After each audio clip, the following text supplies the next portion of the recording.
O Giro Metropolitano está no ar, um produto do Sistema Jornal do Comércio de Comunicação, disponível nas nossas plataformas e também para você na Rádio Jornal. Aqui a gente fala sobre os municípios do Grande Recife, seus desafios, oportunidades e no que é possível e preciso avançar. E para esse papo que é propositivo, nós estamos recebendo nesta edição Avelar Loureiro Filho, que é empresário do ramo de desenvolvimento urbano, presidente do Movimento Pró Pernambuco e ex-presidente da ADEME, que é a Associação de Empresas do Mercado Imobiliário no Estado.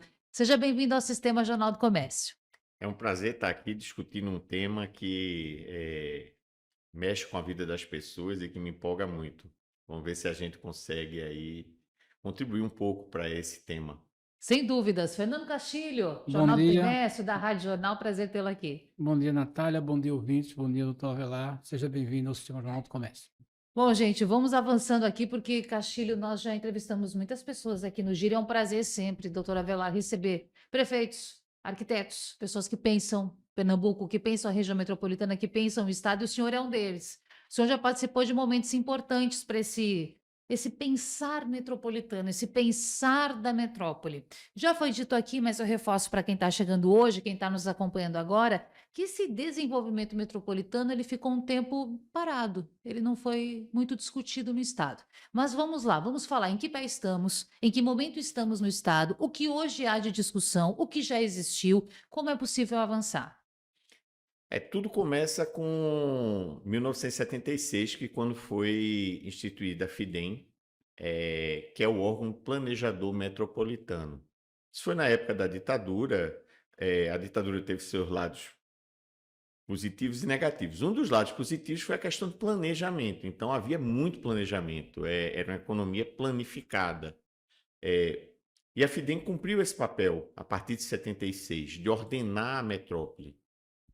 A partir daí, teve seu auge lá no final dos anos 90, começo dos anos 2000, culminando no começo dos anos 2000 com alguns planos diretores de cidades metropolitanas. E por que existiu isso? Lá em 2001, uma lei federal disse o seguinte: todos os municípios têm que ter planejamento, tem que ter um plano diretor. E colocou uma cronologia: até 5 anos para frente, municípios de região metropolitana já teriam que ter, sob pena de não receber recursos, ou seja, ficariam sem poder acessar recursos Sim. federais. Então, a FIDEM, que ainda tinha um papel planejador forte, fato de que esses municípios da região metropolitana não tinham equipe suficiente para desenvolver planos diretores mais sofisticados, a não ser Recife. Recife tinha um corpo técnico já robusto. A FIDEM tomou a frente, contratou uma consultoria e fez alguns planos diretores de municípios que aceitaram. Por exemplo, Ipojuca fez, Paulista também fez. A história mostrando de frente para trás é o seguinte: quem fez o dever de casa lá em 2003 avançou. Não por acaso, nos últimos 12 anos, a região metropolitana cresceu 40 mil habitantes e Paulista cresceu 40 mil habitantes. Recife perdeu perto de 40 mil habitantes. Então, quando você faz planejamento, o resultado vem. E a qualidade de vida lá em Paulista melhorou. Recife acordou um pouco e a partir de 2017 e 2018 começou a discutir mais a cidade orientada para o transporte, que foi o que Paulista fez lá atrás. Você adensar em policentralidades, em lugares mais concentrados dentro do município, sempre à margem dos eixos de transporte fundamentais. Então, lá em Paulista se escolheu a PE15, a PE1 e a PE22 como sendo os grandes eixos, o centro de Paulista como sendo uma das centralidades, o Janga como sendo outra. E a região metropolitana foi mais ou menos se organizando assim ao longo dos anos. Então, se a gente nota, lá em Piedade você tem o Shopping Guararapes, que é um polo, o Shopping Boa Viagem. Em Olinda agora tem um novo shopping, lá no Cabo tem outro. Em torno desses locais, a gente criou algumas centralidades. E sempre nos principais eixos. Obviamente, quanto mais adensado, melhor para a cidade, porque dizem que a melhor obra de mobilidade é não precisar se deslocar. Então, se você consegue fazer 80% dos seus afazeres a pé, você já está evitando um bocado de deslocamento. E aí, a partir de 2003, Paulista começa a andar, 2018, Recife começa a discutir, 2020, Recife aprova o plano diretor. Só que um plano diretor demora um tempinho para É. você efetivamente colocar em prática. Primeiro, tanto do setor público quanto do privado, você tem que ir atrás das áreas que têm vocação para isso, desenvolver tecnologias construtivas e tudo mais. E agora em Recife começa a ver esse adensamento. A gente deve ver nos próximos anos, nessa região que a gente está aqui, perto do Jornal do Comércio, Santa Amaro, Boa Vista, e outros locais, a Caxangá, Avenida Recife, Avenida Norte, Abdias de Carvalho, a gente vai ver um adensamento bem grande, Estrada dos Remédios, onde tem as perimetrais e radiais, a gente vai ver um adensamento proposital induzido pelo plano diretor, que vai melhorar a mobilidade. Com isso também a gente vai tirar as pessoas da periferia e trazer um pouco mais para o centro. E aí essa semana a gente teve uma notícia boa que o Minha Casa Minha Vida sofreu alguns reajustes e que facilitam isso. Uma faixa nova, faixa 4, né? Exatamente, mas o jogo vai ser jogado muito na faixa 2. A faixa 2 é onde está quem ganha até mais ou menos 2 salários mínimos e meio, perto de 3, que pode desembolsar um pouco de recursos, junto com o subsídio do governo estadual, que existe o Morar Bem Pernambuco, junto essas duas coisas, e agora não há restrição de vagas de garagem em Recife. Então, se você constrói perto de um corredor urbano que já tem transporte coletivo, para que você botar vaga de carro? E quando você tira a vaga de carro, você consegue colocar mais apartamentos, mais moradias, você diminui o preço e torna esse produto mais acessível. As pessoas moram perto de onde trabalham, de onde estudam, de onde fazem seu dia a dia. O transporte fica bem melhor para todo mundo, a cidade tem menos engarrafamento, a qualidade de vida melhora e a gente vai começar a ver isso acontecer, uma conjunção de fatores. Só para completar, de onde a gente está, então, mas a FIDEM veio perdendo relevância. E nem todos os municípios fizeram seus planos diretores voltados, orientados para o transporte. Lá em 2017, teve o Estatuto das Cidades, que é outra lei que obrigou as regiões metropolitanas a ter seus planos diretores metropolitanos. Então, em um tempo, o governo do estado fez um primeiro projeto que virou lei. Eu digo mais assim até para inglês ver, porque ele fez a lei para não perder recursos federais. Isso aí. A gente precisa aperfeiçoar, não é que o trabalho não tenha sido bem feito, ele poderia ter avançado mais, ele poderia ter sido mais detalhado, ele poderia ter incorporado algumas situações que a gente pode até falar um pouco mais para frente, para problemas mais práticos, e ter resolvido a questão da governança metropolitana, porque para você trazer os entes metropolitanos para o jogo, você tem que ter uma governança no qual todo mundo participe e não se sinta excluído. Então, isso faltou um pouquinho lá. E o governo atual, o governo de Raquel, ela está tentando realmente refazer isso, está tentando aperfeiçoar e recriar a FIDEM. Então, a gente teve uma notícia que 3 semanas atrás, um gestor, mão cheia, assumiu a FIDEM e com o encargo de colocar a FIDEM para funcionar efetivamente como sendo o catalisador do desenvolvimento metropolitano. Então, hoje o estágio que a gente está é esse, na esperança de que a FIDEM seja realmente recriada na prática e a gente volte a ter planejamento e coordenação metropolitana. Castilho, já que a gente tocou no ponto das moradias, eu sei que você vai avançar, vai falar sobre vários temas. Eu conversei recentemente com a Secretaria de Habitação da Prefeitura do Recife, que atualizou, tem alguns meses, o déficit habitacional, 53 mil moradias. E dessas 53 mil moradias, 46 mil, de 53, 46 mil, é formado por famílias que comprometem 30% da renda com o aluguel.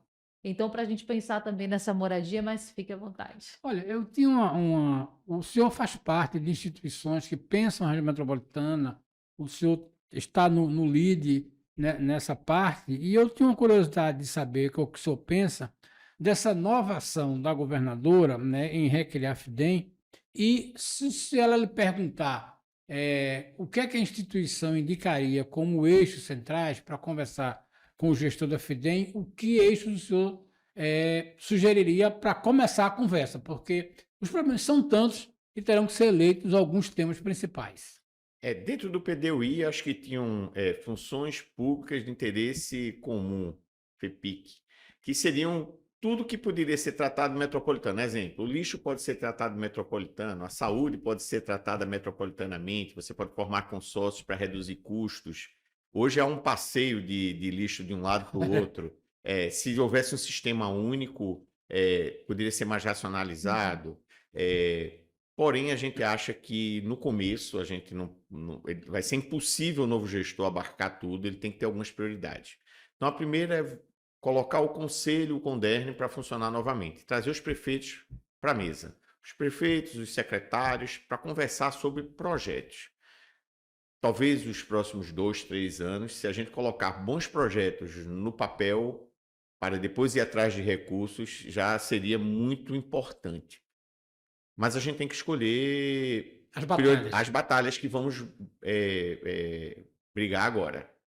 Então, a gente acha a primeira coisa, a mobilidade tem que ser encarada realmente como sendo um dos eixos principais. Obviamente, a Secretaria de Transportes do Estado, ela é talvez a grande capitaneadora, mas a FIDEM pode fazer o papel de coordenação, porque não é só os meios de transporte, os modais de transporte, é como as pessoas se distribuem espacialmente. A FIDEM em cima de planos diretores, de coordenação dos próximos planos diretores, ou de pelo menos estar próximo dos municípios nos próximos planos diretores, será importante para esse ordenamento territorial. Então, a mobilidade é um, e o outro é a engorda, porque realmente... A engorda da praia. A engorda das praias. Isso. Recife já está com um plano avançado, aí, um estudo, mas a gente acha que isso tem que ser mais abrangente, ou seja, Jaboatão já fez um pedaço, Recife está pensando isso, mas de Olinda até Paulista e Itamaracá, nada tem de pensado mais robustamente. O mesmo plano lá atrás para Jaboatão é o plano que está valendo para Paulista e para Ujanga, para Paulista e para Olinda. Só que tem o seguinte, foi feito há 10, 15 anos atrás. Com as mudanças climáticas, isso tem que ser atualizado. Segundo, a jazida era lá no Cabo, lá no Paiva. Como é que você vai levar essa areia para Olinda, para Paulista? Então você tem que ter outras jazidas. Então vai ter que ser feito um estudo mais aprofundado para reduzir custos e não é só levar a engorda, não é só levar a areia. O que é que você vai fazer com esse território depois dele passar a existir novamente? Que ele existia, deixou de existir, hoje não existe mais praias. Olinda e Paulista basicamente não tem a faixa de areia mais, sumiu. Quando você engorda e faz 100, 150 metros, há um espaço que você tem que ocupar. Uma parte vai ficar com areia, tem a questão ambiental, as tartarugas e outros tipos de vegetação e tudo mais, mas tem uma parte que sobra que você vai urbanizar. Como é que você urbaniza isso? Recife, para você ter ideia, a Avenida Boa Viagem é diferente de outros lugares do Nordeste, porque as outras praias das cidades, as praias urbanas, elas são turísticas. Boa Viagem não é turística. Por que não? Por que não? Porque 70% do lazer das pessoas que moram em Recife se dão na praia de Boa Viagem. Então, é a área de lazer das pessoas. A gente só tem, exatamente... uma praia. É uma praia só, é muito pequena. Então, é pouco espaço para muita gente. Então, não é que ela não tem que ser turística, ela vai ser turística também, mas ela é o grande local de diversão das pessoas. Como é também em Olinda, como é também em Paulista, boa parte de Paulista. Uma parte de Paulista, talvez, já ao final lá, Conceição e Maria Farinha tem esse papel mais turístico, mas Janga, Pau Amarelo é urbana. Claro. Milhares de pessoas moram ali atrás e a grande área de lazer é essa. Então, tem várias questões que têm que ser pensadas. Então, o que é que a gente sugere para a FIDEM? Já tivemos até algumas conversas com o André Fonseca, que assumiu, escolha 2 grandes batalhas. Eu acho que a mobilidade e a engorda das praias é importante. Reative o Conderni e fique próximo dos novos planos diretores. E tente, no que for possível, formular projetos para que daqui a 2, 3 anos a gente tenha um banco de projetos para, olha, vamos atrás de recurso disso, daquilo Claro. outro. Do mesmo jeito que demorou 20 anos, 25 anos para desfazer a FIDEM, não vai ser da noite para o dia que ela vai ser recriada e vai estar funcionando. Ah, sim. Então, é uma estratégia que eu acho que, se for seguida, a gente vai ter bons resultados a médio e longo prazo. Giro Metropolitano no Sistema Jornal do Comércio de Comunicação, hoje com Avelar Loureiro Filho, empresário do ramo de desenvolvimento urbano, presidente do Movimento Pró Pernambuco e ex-presidente da ADEME. Os assuntos são muitos, mas vamos lá para o PDUI. Tema, letrinhas que já estiveram muito presentes aqui no nosso Giro Metropolitano. É importante explicar para as pessoas, doutor, o que é isso e um questionamento que já foi abordado aqui por várias pessoas que participaram, que passaram pelo nosso programa, que é o seguinte: a distribuição de importância em percentual para cada um dos entes envolvidos. Por exemplo, a participação do governo do estado em poder de decisão, a participação da prefeitura do Recife, de Olinda, de Paulista, até chegar em Araçoiaba, que tem 20 mil habitantes. O senhor participou desse plano, não foi? Da elaboração? Eu participei de algumas plenárias e correu diversos municípios, Igaraçu, Paulista, Olinda, Jaboatão, todos os municípios da região metropolitana. Eu participei de 5 dessas assembleias lá em 2019. Foi bem assim intencionado, mas no final o tempo era escasso, porque tinha que se correr contra o relógio, devido ao fato da lei federal que instituiu a necessidade do PDUI ter um prazo limite. E veio a pandemia, então a coisa ficou um pouquinho forçada e a gente não aprofundou tanto. Uhum. Embora ali tenha um bom diagnóstico inicial, eu diria que 80% dos problemas estão avalizados ali. Mas a questão realmente dos pesos dos municípios é importante mais por uma questão psicológica do que prática. Se você já chega numa mesa de negociações sabendo que o outro lado tem 60% do poder de decisão e somando todo mundo que está do lado de cá tem 40%, a conversa não vai fluir muito bem. Outra questão também é o fundo metropolitano. Como se capitaliza isso? Sim. E esse fundo ele não é para investimento, ele seria para governança e para alavancar projetos. Porque os projetos têm uma capacidade de multiplicação muito grande. Então, se, por exemplo, houvesse uma capitalização, um gesto inicial do governo do estado, colocando, sei lá, 100 milhões para projetos, e os municípios colocassem, porque os municípios são muito pobres, esses municípios, a gente está falando Araçoiaba, Itamaracá, eles não Itapsuma. têm densidade, Itapsuma não tem a densidade, não tem recursos para isso. E aí é que a importância do governo do estado em fazer esse gesto, capitalizar esse fundo, colocar pelo menos, eu acho que uns 100 milhões, e eu tenho certeza que se ele capitalizar 100 milhões, a gente consegue alavancar pelo menos uns 5 bilhões em investimentos, que podem ser buscados tanto na iniciativa privada, mas também dinheiro da União, com emendas de bancada, desde que a gente tenha bons projetos. Então, o primeiro momento é ativar o Conderne para que discutamos as prioridades. Discutidas as prioridades, faremos a contratação dos projetos. Depois, com os projetos na prateleira, vamos atrás dos recursos. Todo mundo junto, forçando a bancada, indo atrás da União, para que esses recursos venham para cá. Alguns vão ser da União, outros vão ser privados, por exemplo, na questão da mobilidade.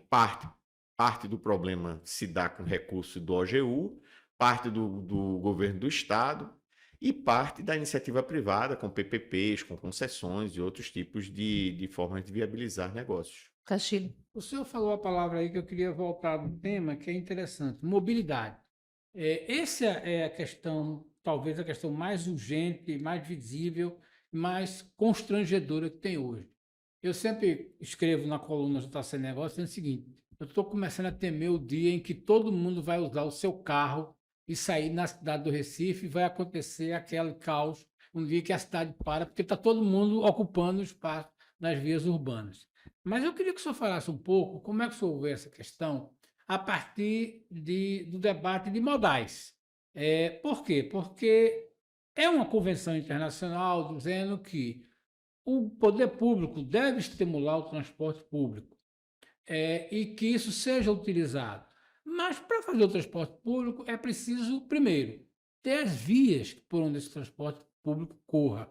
Segundo, fazer o investimento. Eu sinto até falta, doutor Avelar, de coisas simples, como, por exemplo, a pintura na rua de uma faixa azul para canalizar o ônibus.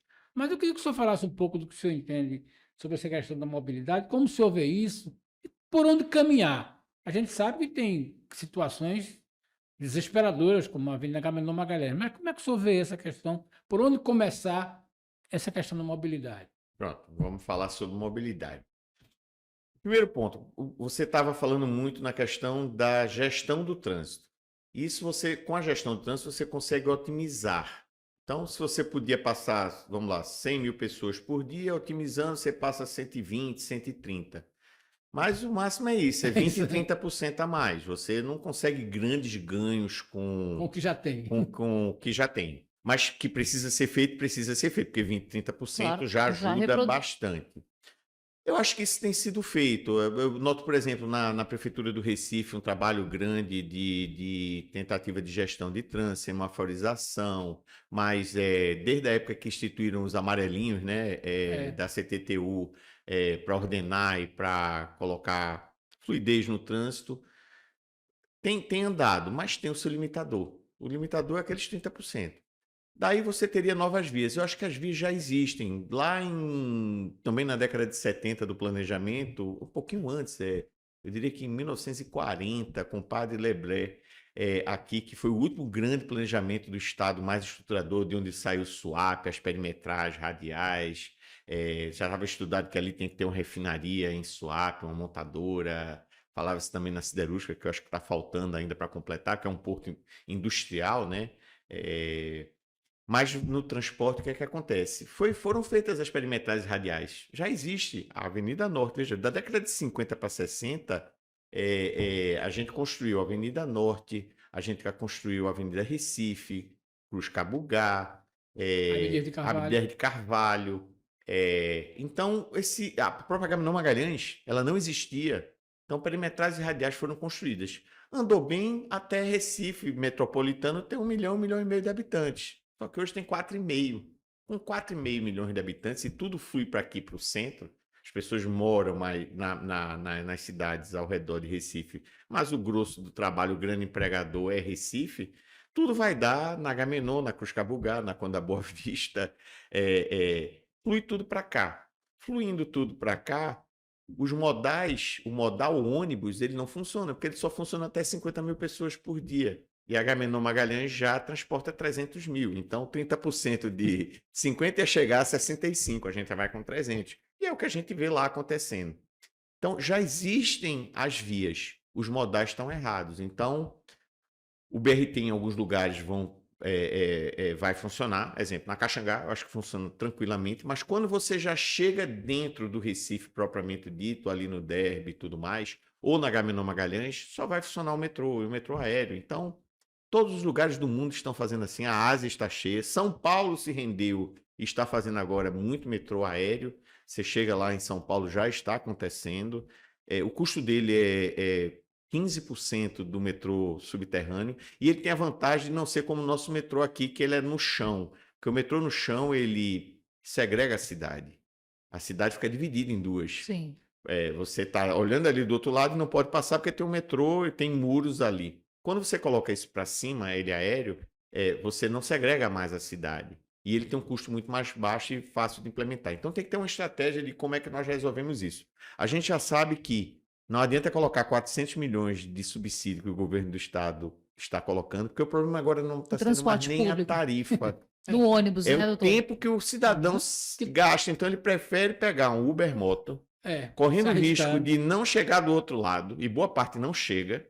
Ele corre um risco de vida, mas em vez de gastar 1 hora e meia, ele vai gastar 25 minutos para chegar lá. Coisa que só o metrô, em transporte de massa, pode fazer. O ônibus não vai fazer. Por mais linha azul, faixa azul que a gente coloque e tudo, sempre vai chegar num ponto de gargalo lá na frente. E o Ajuda, metrô, mas não resolve. o metrô aéreo não, ele nunca vai ter engarrafamento, ele nunca vai ficar congestionado. Então, um metrô ele consegue transportar 250, 300 mil pessoas por dia, que é o que a gente tem na Agamenon Magalhães. Então, qual é a estratégia hoje que eu acho que o Estado deveria estar olhando para resolver a mobilidade, com apoio dos municípios na questão do ordenamento territorial? Estadualize o metrô, com o governo federal colocando 3 bilhões e meio para fazer o metrô funcionar, porque ele hoje não está funcionando.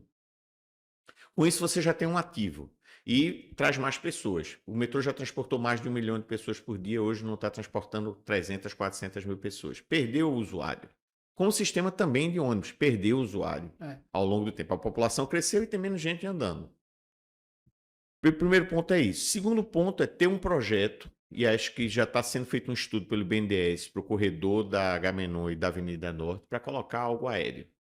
Com isso, você concede concedendo e já dando o ativo aqui que você tem agora funcionando, que é o metrô aqui, você liga o norte ao sul. Se você coloca um metrô no primeiro momento do Tacaruna até o Joana Bezerra, você interliga o BRT que vem de lá de Igaraçu com o VLT que sai do Cabo, passa em Coqueiral, se transforma em metrô e vai dar no Joana Bezerra. Então você liga norte a sul. A partir daí, você traz mais gente para o sistema, Claro. porque você interligou. Isso dá mais viabilidade. Se a Avenida Norte também entra, você liga Macaxeira, Agamenon Magalhães, você liga todo mundo que vem lá pela BR ou que vem de lá de Camaragibe, São Lourenço, que poderia ir para o terminal da Macaxeira, pegar o metrô e já se integrar ao metrô que está na Agamenon Magalhães, que vai para o norte e para o sul. Esses dois eixos resolvem 80% de toda a mobilidade da região metropolitana. Só que aí depois você ainda pode melhorar. Ao longo do tempo, a gente está fazendo os que são mais viáveis e que agregam mais gente. Depois você segue com esse mesmo metrô da Agamenon Magalhães e vai até o Shopping Guararapes, passando não por trás lá, onde já existe hoje o metrô, não que ele vai deixar de existir, mas você não vai ter que andar 2, 3 quilômetros da Domingos Ferreira até quase a Mascarenhas de Moraes para pegar o metrô. Você já vai pegar lá, andar 100, 200, 300 metros e vai estar no metrô na Conselheiro Aguiar, que já tem canteiro central, ou seja, tudo que a gente está falando aqui é zero de desapropriação, porque o grande problema de obra de mobilidade é a tal da desapropriação. Só que já existem as perimetrais e radiais e todas têm canteiro central.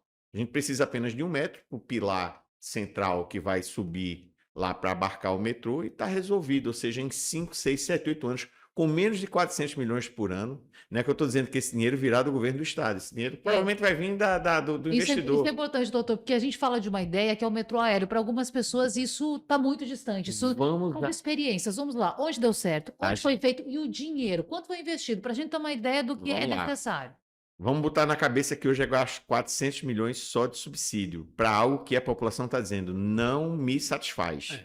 Agora não me satisfaz a tarifa, não me satisfaz o serviço. E por isso é que ela está indo para o Uber Moto. Então, a gente foi ver onde é que está funcionando alguém que seja parecido com a gente, que fez o dever de casa. Fomos a Salvador. Aqui do ladinho. Aqui do ladinho. Deu 1 hora de voo. A gente montou aqui uma missão no LIDE. Eu presido o Comitê de Mobilidade do LIDE e fomos lá. Lá tinha um problema esse projeto ficou parado durante 20 anos, porque o Estado tinha uma gestão de um partido e o município tinha de outro partido. Então, ficaram lá brigando e tudo, até que há 6 anos atrás, 5, 6 anos atrás, resolveram dizer, vamos fazer funcionar. O metrô ficou pronto todo e a prefeitura ficou encarregada pelos BRTs. Então, diferente de Recife, que é uma meia-lua, lá Salvador é o contrário, é uma península. Então o metrô ele faz um U, ele vai e volta. E no meio do U, você tem os BRTs interligando. Então você tem a malha feita. Em 5 anos eles fizeram isso e a gente foi ver com 100%. Era o último trecho que ia ser entregue, a gente foi visitar lá e trouxemos para cá. Já mostramos ao governo do estado, mostramos de tudo. E acho que a saída é essa, o metrô aéreo está colocado lá. A gente fez uma estimativa há 6 anos atrás ainda, como contribuição. Sim. Depois de ter visto na Ásia o que é que estava acontecendo e tudo, eu voltei e disse, vou fazer aqui um estudo e vou pegar os números de São Paulo, do custo lá do metrô aéreo, vou estimar quantos quilômetros a gente precisa fazer aqui. Tudo isso que eu estava dizendo, Agamenon, Avenida Norte, indo até o Guararapes, se for até o Joana Bezerra, para fazer tudo com os BRTs. Há 6 anos atrás custava 10 bilhões. 10 bilhões significava que em 20 anos os 400 milhões, aí 20 e poucos anos, seria. Só que esse dinheiro não será do governo do estado. Isso daí será dinheiro de financiamento do BNDES, terá PPP, vai ter um operador privado, provavelmente uma concessão. E o governo do estado vai continuar tendo que gastar um pouquinho no subsídio, porque o sistema atual precisa alimentar o sistema, alimentar o sistema, mas ao longo do tempo esse subsídio vai desaparecer porque um novo sistema totalmente eficiente, aí a gente não vai transportar 500, 600, 700 mil pessoas por dia, a gente vai transportar 2 milhões de pessoas. Giro metropolitano aqui no Sistema Jornal do Comércio. Fernando Castilho. Doutor Avelar, uma coisa que me chamou a atenção na sua explanação é que tudo que o senhor falou aí tem a ver as pessoas se deslocar de casa para o trabalho, de casa para a escola, de casa para o lazer. Tem a ver com moradia. Eu tenho acompanhado que na região metropolitana, não o governo orientou, mas o setor empresarial percebeu esses eixos que foram feitos lá atrás e começou a se organizar em projetos urbanos, grandes projetos urbanos, Minha Casa Minha Vida, que até surpreendem o governo. O senhor acha que está na hora de o governo agora entrar nisso a partir da região metropolitana e dizer, olha, vamos aproveitar a experiência do setor privado e vamos estimular a construção civil urbana de qualidade nesses eixos, e aí você ganha força no debate sobre mobilidade? É fundamental, Castilho. Vamos colocar o tema da seguinte forma. Na realidade, não fomos nós que descobrimos que Paulista, Camaragibe seria uma boa oportunidade. Claro. Os planos diretores que foram feitos nos orientaram para que aquele local era o local propício. A Planejamento. mesma coisa está acontecendo em Recife. A minha empresa fez isso lá em Paulista e está fazendo agora em Recife. A gente foi pioneira. Estamos com um empreendimento aqui na Estrada de Belém, que revoluciona o mercado local. Ele é feito por um público que nunca imaginaria que poderia comprar ali aquele preço. Isso foi aprendizado do Minha Casa Minha Vida com produtividade, escala e tudo. E o plano diretor criando as condições favoráveis para que se colocasse ali. Então, não é que eu escolhi Entendo. a Estrada de Belém. A Estrada de Belém é que me escolheu, porque o governo orientou que seria ali, ele deu as condições para ser ali. Então, o papel orientador do Estado, dos municípios, é fundamental, por Sim. isso é importante a coordenação na FIDEM dos planos diretores orientados para transporte. Aquele estigma de que Minha Casa Minha Vida é coisa de segunda linha e tudo, poderia ter sido no começo, porque houve uma curva de aprendizado. Lá em 2009, chega a presidente Dilma e diz o seguinte, olha, vocês vão começar agora a construir 500 mil unidades por ano, quando não se construía nada desde o BNH. Tá todo mundo enferrujado, é como o forno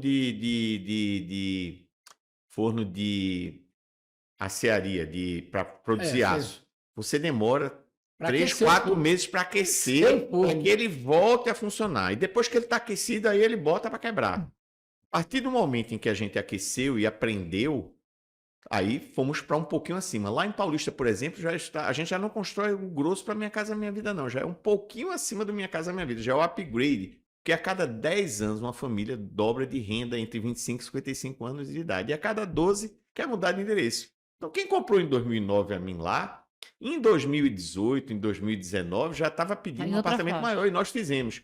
E, pasme, ainda conseguimos enquadrar esse apartamento no Minha Casa Minha Vida porque foi criado faixa 3. Conclusão, esse empreendimento ganhou o prêmio de melhor empreendimento entre todos os empreendimentos da ADEME este ano, inclusive desbancando os da Avenida Boa Viagem. Minha Casa Minha Vida, minha qualidade tanto, tecnologia, foram vários critérios, ambiental e tudo mais.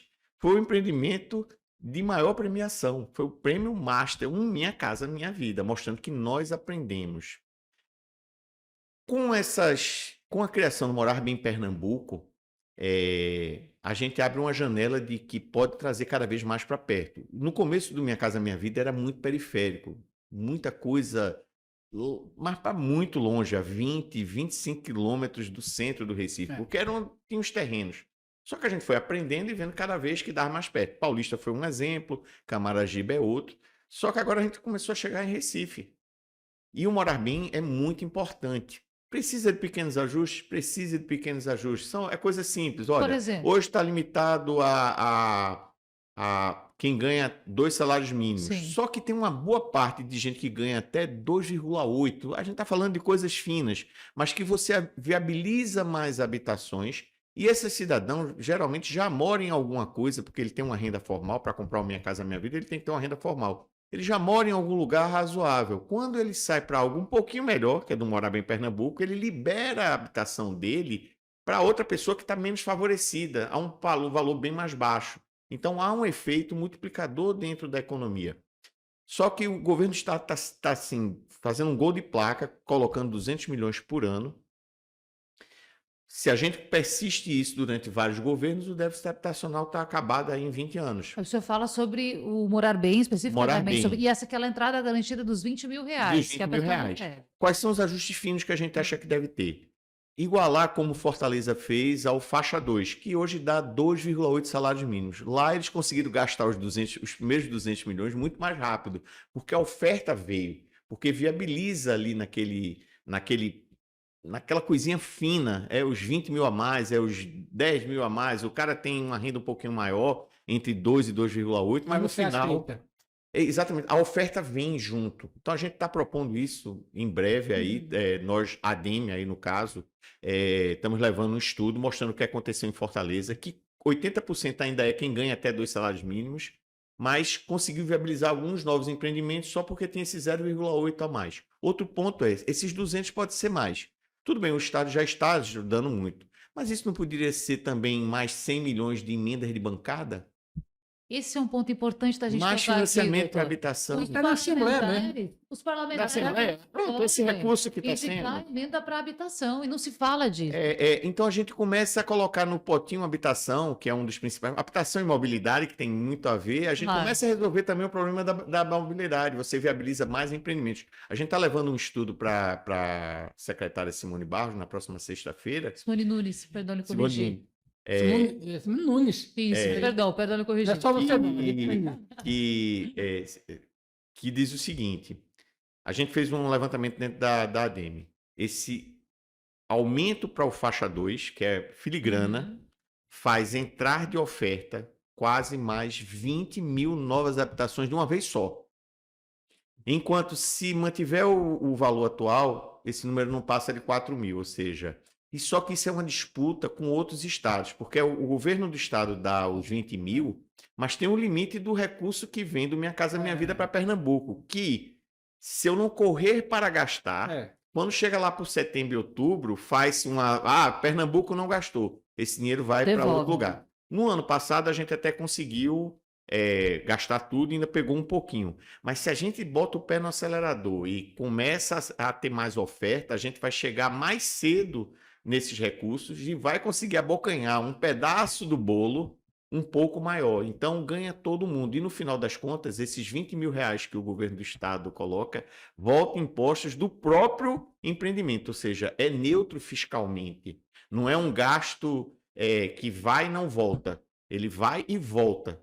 Volta na forma de impostos, fora a política pública de habitação, de mobilidade indiretamente que a gente está fazendo. Então é um jogo de ganha-ganha. Precisamos de mais recursos e a saída está por aí por emendas de bancada. Mas o que fazer, por exemplo, com Olinda, que tem 42 quilômetros quadrados? Recife, que está inchada. A Prefeitura do Recife está agora com a sua lei de uso e ocupação do solo, está discutindo essa legislação. Então, como avançar também nessas cidades que são desafios, hein, doutor Olinda? Olhar o seu plano diretor, ainda há possibilidade, de crescer em Olinda, de ter habitação, de ter mais habitacionais, da moradia se fazer mais presente em Olinda, por exemplo?